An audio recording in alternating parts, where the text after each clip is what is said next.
Be sure to read and follow the safety guidelines to protect your computer from potential damage and ensure your personal safety. For more information about safety guidelines, see the owner's manual at dell.com/support. Before you begin, turn off the computer and disconnect all the attached peripherals.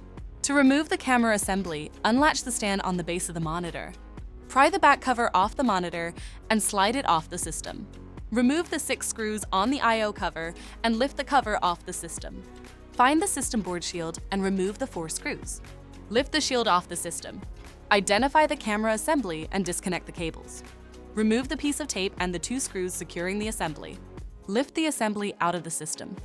To reinstall the camera assembly, place it back in the system and tighten the 2 screws.